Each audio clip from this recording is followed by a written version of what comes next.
Hey guys, what's up? It's Jonathan with One Big Impact. So good morning, and I wanted to let you know that today's video is actually going to be diet versus exercise. So let's see what we can get covered today.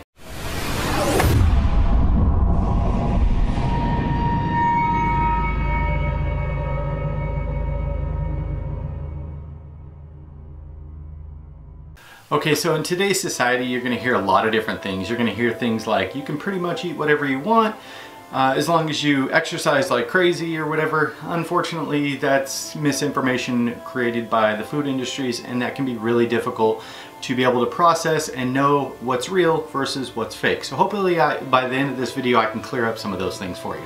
So the first thing is that you need to start, whenever you're going on to a weight loss regimen or whatever, you need to make sure that you start at a base point, and that base point should be your BMR, your basal metabolic rate. And basically what that means is what your body is going to require to have a good functioning system on a daily basis. So my BMR is going to be 2041 or 2014 calories per day. So if I did nothing, that's my resting metabolic rate. So that's what my body needs to be able to function properly or whatever on a daily basis. So by knowing that, you're going to understand what it takes to be in a caloric deficit. Do I want you to count calories and go crazy and stuff like that? No, but you're going to get a really good basic understanding by actually paying attention to what foods are which and what foods to stay away from. So it's really important that you do understand it, and also that you understand as you go up in age, your BMR will lower. If you've ever noticed people that are 60, 70, 80 years old, they eat a lot less and fewer times a day than people that are 20 and extremely active. Also, your BMR will change. It will go up if your physical activity goes up. So that can be a somewhat of a benefit, but you don't want to overeat. You still want to make sure that you're controlling that no matter what. Okay, so to give you a little bit more of a basic understanding of what BMR is I am currently supposed to be consuming about, my BMR is about 2099. I just looked it up again. I know I said 20 blah blah blah. So 2099. So in order to be in a caloric deficit and actually to lose approximately 3 pounds per week, give or take, I would need to be at about 1,522 calories per day. Now, if I'm at my current activity level and I'm consuming a normal diet, which I'm not, I'll talk about that in a second, I would be consuming about 3,000 calories per day. So that would be about 1,000 in surplus, but I'd be burning that, so you know what I mean? It would definitely work its way out. But the important thing you need to realize is I'm not currently on a normal diet. I'm probably only consuming about 1,500 calories to 1,800 calories per day each day, because I'm following a low carb regimen, one of my meal plans that I've created. If you don't have one, go check it out. It was a couple days ago, and you can follow that if you're looking to be around that mark. Okay, so we get a lot of people all the time that are wondering, you know, hey, I was losing weight at first, I got to a certain point and now I'm not losing. I recommend fully, and I'll put a link in the description below, that you go check your BMR, because your height, age, and weight requirements could be higher or lower than what you're actually consuming. So you have to be careful. You may think, you know, 2,000 calories a day is good for you, but your body may only need, you know, 1,100. So if you're at 2,000 and you know you're working out, doesn't matter, blah blah blah, and you need to be at 1,100 just to be normal, you should probably be, you know, at 8 or 9 or something. These are just numbers. I'm just throwing numbers out there to give you an idea to be in a caloric deficit. So it's definitely gonna, you're not gonna lose weight if you're over what your body is required to be able to function. So keep that in mind, and definitely do not forget that if you have questions about this, please put them in the description below, and I'll do my best to answer them appropriately and efficiently in a timely manner. Okay, so to cover the 3 pieces of the pie, you have your BMR, which is the large portion of your caloric energy expenditure. And then you have like thermogenesis, which is by eating food, your body breaks down and it does burn calories by doing that. Obviously, if you're eating too much, it's not going to burn more, it's just going to store them as fat. But exercise is a very small portion. So exercise, although can manipulate your body as far as weight loss, it's a far less effective mode of weight loss than food would be. Now food would be, you know, it would be like 3 to 1. Let me give you an explanation real quick. Okay, so if you were to eat a donut, and I'm not recommending that, but if you were to eat a donut, it'd take about 5 seconds to eat that donut. Obviously, that's pretty fast, but just figuratively speaking, and that 300 to 500 calories depending on the donut plus the carbs, the sugar, all the added stuff, the not so great stuff, is actually going to take you about a 200-pound person about an hour of running at about 6 miles an hour to be able to burn that whole entire donut off. So if you were to, figuratively speaking, pick up a donut on the way to the gym, you're literally going to be burning that donut off for the entire next hour. So you have to remember that. A lot of those food choices, and here's the opposite of it. If you were to not eat that donut and say walk for a half an hour, you could potentially burn, you could be in the deficit instead of actually just focusing only on burning that donut that you consumed before you went to the gym. If you skip the donut, obviously you're 300 to 500 calories in a deficit right there. And if you walked briskly for 3.2 miles an hour for a half an hour, which is a lot easier than running for an hour, if you know, especially if you're 200 pounds. I know, trust me.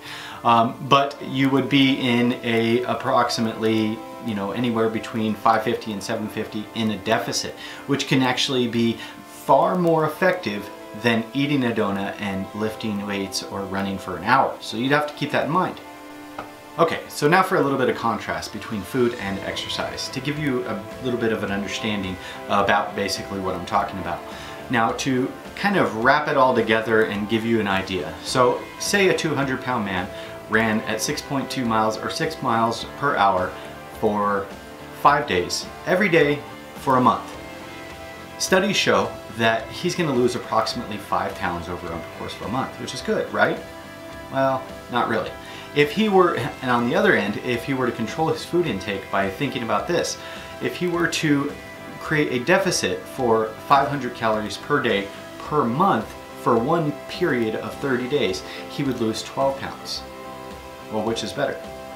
Running, you know, 6 miles or running 120 miles. That would be 120 total miles. Now, I personally was training for a 10K. I was running every single day of the week. I think I took one day off and I ran almost 100 miles in a month. And it literally shredded me. It just tore me apart and is really hard. So a lot of people, you have to realize that maybe you're ambitious and you think you want to run that, but you have to be realistic about your goals. And I'm not saying you can't, because you can.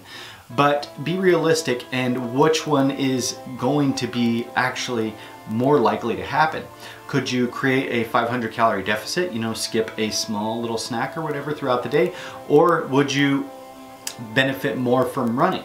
Now here's the thing that you need to think about.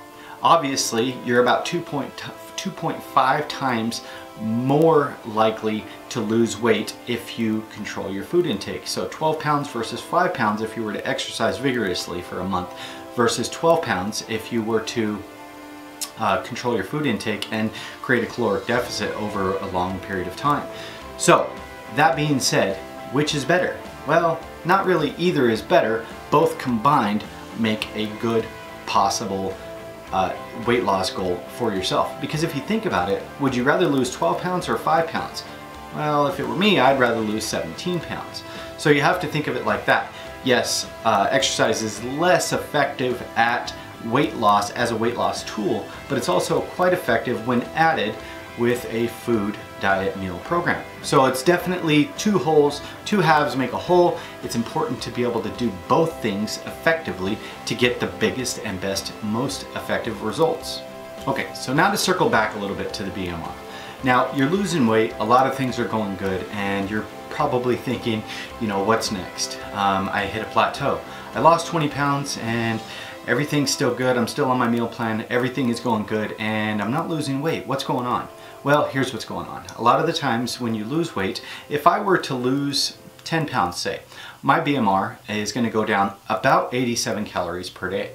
Now, if you were to lose 20 pounds or 50 pounds, it could be drastic. It could be 500 calories per day. And if you're still eating, you know, your 1500 calorie mark, but your body's only requiring 1000 calories now, and you're supposed to be even farther than that in a deficit, it can be really unbeneficial for weight loss. So you have to realize that as you lose weight, your BMR is going to change, and there's BMR calculators everywhere. It's going to be in the description below. It's really easy just to type in a couple things and you'll be able to find out what it is.